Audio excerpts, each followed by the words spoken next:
Welcome to the Ideas That Change the World podcast with Rabbi Friedman, where we make sure your life will be changed for the better, one idea at a time. Rabbi Friedman is the #1 voice of clarity on moral and social issues. So what are we waiting for? Let's go change the world. The Rebbe introduced a novel idea when he mentioned that at the Seder table we have 4 sons. The wise son, the wicked son, the simple son, and the one who doesn't know how to ask. And every year we deal with the questions and with the lack of questions that these 4 sons represent. And it would seem that these 4 sons represent the totality of the Jewish community. Every kind of Jew is represented here. The wise, the wicked, the simple, and the clueless. But the Rebbe said that there's a 5th son. A radical idea. There's a 5th son. And the 5th son is very much a part of the Jewish community. And the reason he's not mentioned at the Seder is because he doesn't attend. He doesn't come to the Seder. He doesn't participate with the family. He doesn't participate with the community. He doesn't want to be at a Seder. He's elsewhere. And so the community basically ignored him, wrote him off, sat Shiva. He doesn't belong to the family anymore. He's gone. And so when we sit down to the Seder and we want to deal with all facets of the Jewish community, we deal with 4 kinds. The fifth is no longer relevant because he doesn't belong. And the Rebbe said the 5th son does belong. And if there's an empty chair at your Seder table, it's because the 5th son does have a seat. He belongs. He's just not coming. He is a part of the Jewish community, and he needs to be dealt with, and he needs to be found, reached, and brought back. And that was part of the Rebbe's launching of this outreach work of not being content with the Jews who are committed, with Jews who are participating, with Jews who are involved, but to recognize that every Jew is part of the community, even if he doesn't attend, even if he refuses to attend. That certainly has changed the world dramatically. No Jewish leader today could look the public in the eye and call himself a leader if he didn't have outreach programs. If he wasn't involved in reaching out, he could not call himself a Jewish leader. 50 years ago, this was a radical idea rejected by most of the Jewish community. There is no reaching out. The 5th son is gone. Forget about him. You can't reach him. There's nothing you can say. He will not come back. It's over. Today, if you can reach farther to not only the 5th son, but perhaps a 6th or 7th son, twice removed, 3 times removed from Jewish life, then you are a leader. Then you can call yourself a Jewish leader. That's how dramatically things have changed from 1950 to 1999.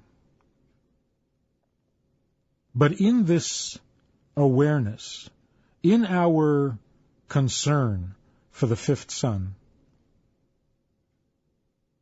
every decade brought an innovation. Every decade changed the relationship that we have with the 5th son. It started off simply by a recognition. It was a radical idea simply to say that the 5th son is a Jew and that we should be concerned. A stage later, the 5th son was not only recognized as a Jew who needs to be cried over, for whom we need to have some kind of compassion, but that the fifth son was actually someone to whom we speak with respect. The fifth son has his opinion. He's not necessarily wicked. He's not necessarily stupid. He has an opinion. And we need to engage in dialogue and in conversation and in debate and in study with the fifth son, because there's so much we need to teach him. And being intelligent, he can learn. He will learn. The relationship with the fifth son needs to undergo another change. It's not enough that we have sympathy for him. And it's not enough that we're willing to teach him. It's not enough that we're willing to go to great lengths to seek him out, to find him wherever he happens to be, and teach him there. There's something more. And that is that we also need to hear what the fifth son is saying, because we can learn something from that. The Rebbe spoke constantly about love of fellow Jews and the oneness between Jews. Love of a fellow Jew is not the same as oneness, because love can be a very one-sided affair.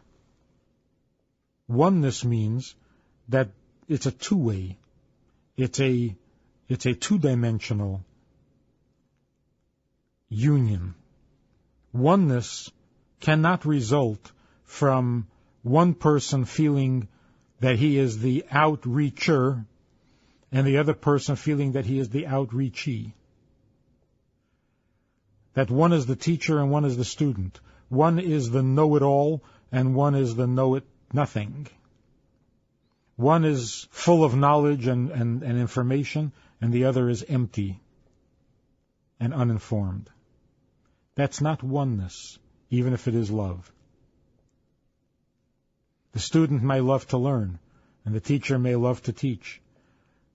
And as a result, the student may love his teacher, and the teacher may love his student, but it's not oneness. Oneness would mean when the student learns from the teacher, and the teacher learns from the student. What can we learn from the fifth son? And what must we teach the fifth son? We must teach the fifth son what Torah really says and what Torah is really all about, because he doesn't know. Whatever his reasons are for not attending the Seder, it's a misunderstanding. It's due to a faulty presentation of Torah. There was something about the introduction to Jewish life that was not correct, that was not quite Jewish, and that's why the fifth son refuses to attend. Because there's something un-Jewish about Judaism in the fifth son's perception. We need to teach him what Judaism really is. And once he knows what Judaism really is, he won't be the fifth son. We may need to teach the fifth son that truth is a value unto itself, even when it can't be embellished with logic. What's right is right, even when we're not intelligent enough to prove it.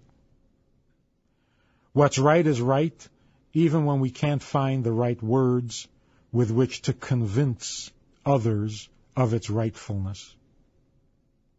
And if you think about all the great moral heroes of history, they stood by their values. They knew that right was right, even when they couldn't explain it to others, either because they didn't have the explanation, they didn't have the words, or the others were not listening, would not be convinced, could not be convinced. But right was right. And they outlived, they survived. Their truth is still true. The questions have passed away. The questions have changed. The objections have changed. But what's true is still true, and it's the same truth. So we need to teach the fifth son that true is true because it's true, not because someone has a great argument, not because someone has a great presentation. that sounds convincing to our limited intelligence. What do we need to learn from the fifth son? The fifth son has some valid objections. Of course, he may also be angry at his father. He may be angry at his father because his father would punish him for not doing a mitzvah. And that's wrong. To punish someone for not doing a mitzvah is not correct. It does not bring good results. It is not the proper tool for inviting someone to participate in Jewish life. It is not the way in which we present values to our children, values that we want them to embody, to absorb, to become, not merely to obey. When you want obedience, you slap your child, and you get obedience. But you don't get a mensch. You haven't changed the character for the better. You've possibly changed it for the worse. So if obedience is the goal, punishment works. But if Judaism is the goal, if godliness is the goal, if morality is the goal, then punishment does not help. And so the child might be angry at his father. He doesn't want to come to the Seder because he was punished too much. And maybe in his mind, unjustly. He doesn't feel he deserved the punishment. But the fifth son might also object, refuse to come to the Seder for more significant reasons. He may object to come to the Seder because he feels that isolating yourself from the rest of the world, being so parochial, so sectarian, Jews get together and enjoy the suffering of the rest of the world. We are special, everybody else is bad. There's something in the fifth son that refuses to accept this. This can't be true. This is too petty. It's too small. This cannot be a divine truth. How can divine truth apply only to a handful of people? Only to Jews. And not even to all Jews. Only to the observant Jews. And not even all observant Jews, because his father wouldn't eat in another observant father's home on Pesach. How could this be?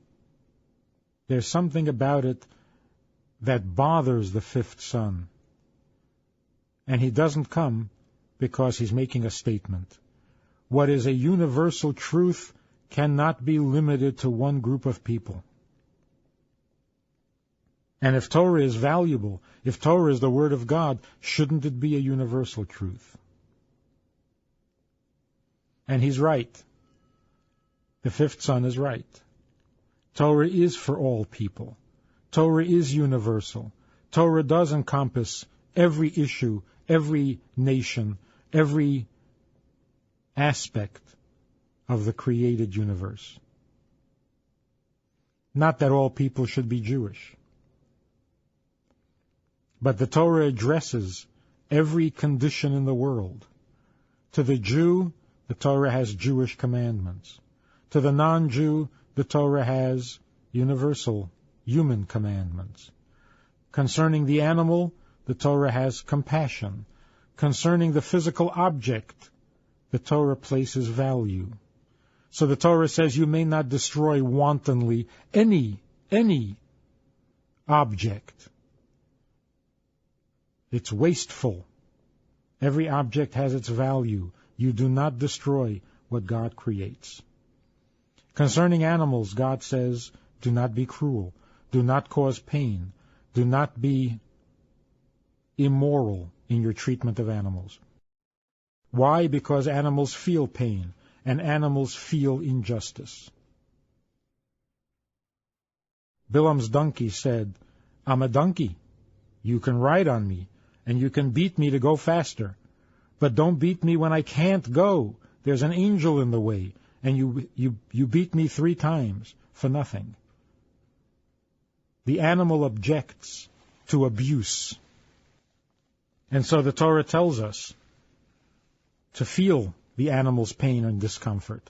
Feed the animal before you sit down to eat yourself. Do not muzzle an animal when he's working around food. Do not be cruel to animals. Concerning human beings, the Torah tells us the dignity of a human being, the respect for a human being, the sympathy for a human being. Love the stranger, because you were once strangers in Egypt. And concerning Jews, God tells us, you are a holy nation, you have 613 commandments. This is how you fulfill your purpose. So the Torah is universal. And any rabbi who teaches Torah should be able to teach it publicly, should be able to teach it on television, with everyone listening in, because the Torah is valid and essential to all human beings. The fifth son is right. Only the fifth son has this mistaken impression that the Torah is permanently limited to the few people who observe it and believe in it. And to him, that's not a real Torah. And he's right. Another objection that the fifth son has. He doesn't like the attitude. He doesn't like the mentality of the people who sit at the Seder. He doesn't like their smugness. He doesn't like their pettiness. He doesn't like their moral one-upmanship. It seems to him petty. It seems to him distasteful. If you're really moral, if you're really good, why are you competing? Why are you holier than? Why are you better than? Why this competition? Something in the soul of the fifth son objects to competitive morality, to competitive godliness.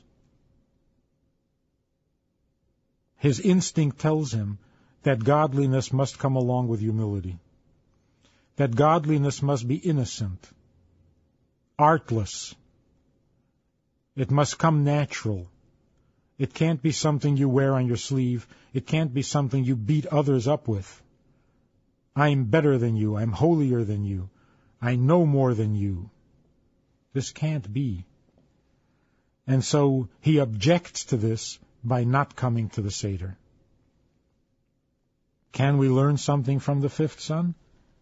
Of course. It's like a warning bell. When we are producing fifth sons, it's not the fifth son we should worry about, it's ourselves. Why are we producing fifth sons?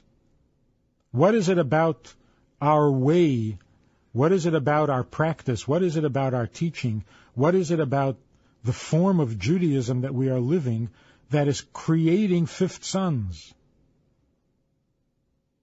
They don't just happen. Fifth sons are not born. They're made. What are we doing that's making fifth sons? And if we don't listen, then we are simply validating, we're simply proving that the fifth son's objection is correct. We won't listen. We won't hear. When the fifth son says, you have become arrogant in your holiness, it makes no impression. We don't listen. We're not interested in what he has to say. And so he's right. Our godliness has become arrogant. We feel no need for self-improvement, for any soul-searching. And this is what he objected to in the first place. And wasn't he right? Of course he was. What else does the fifth son say? The fifth son says, you accept everything blindly, you're indiscriminate, and therefore you're dangerous. You don't think. You don't judge. You are thoughtless.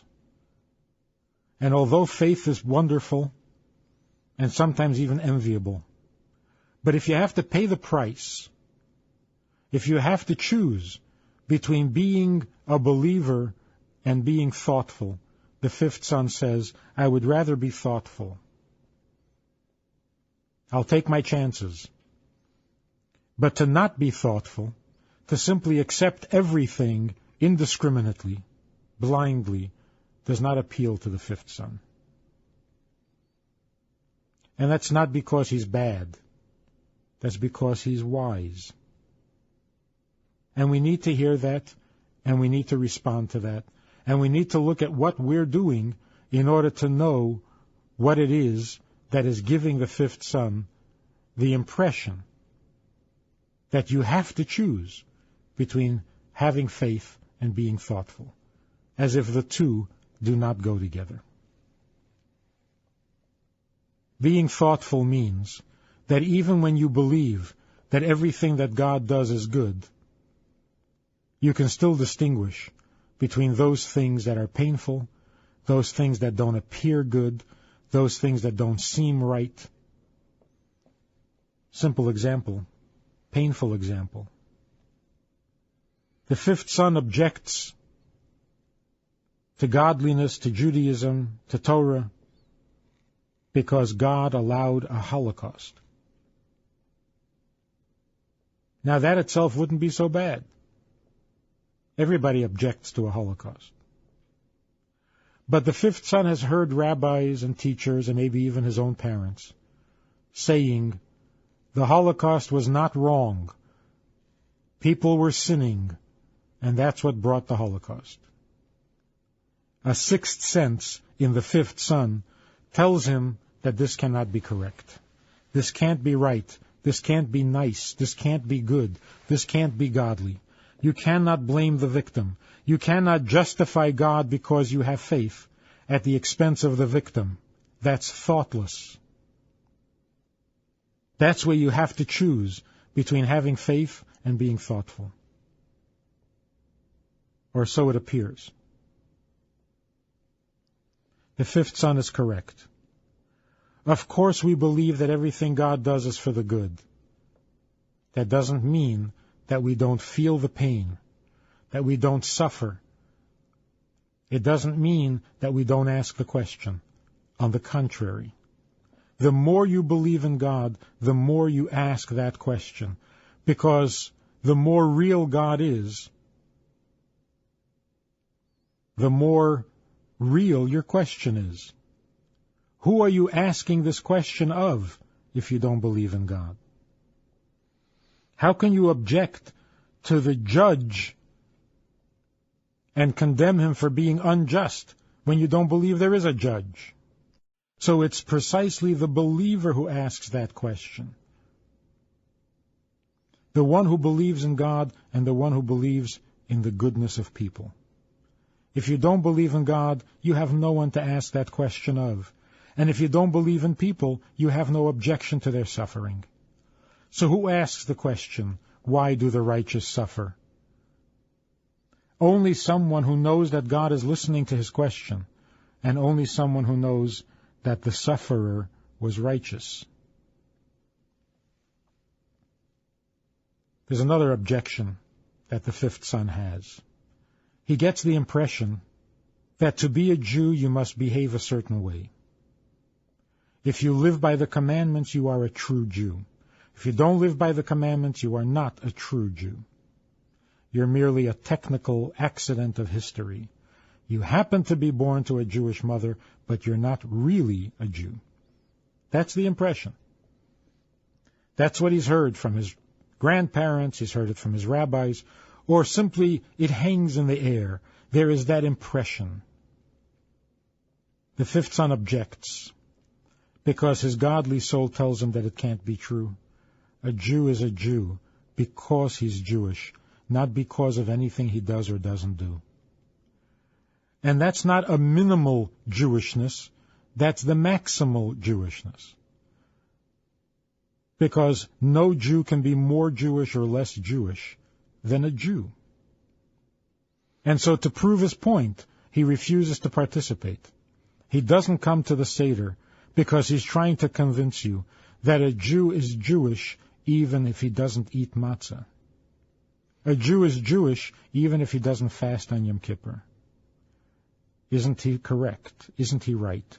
Of course he's right. Now we have to ask ourselves, what gave him the wrong impression?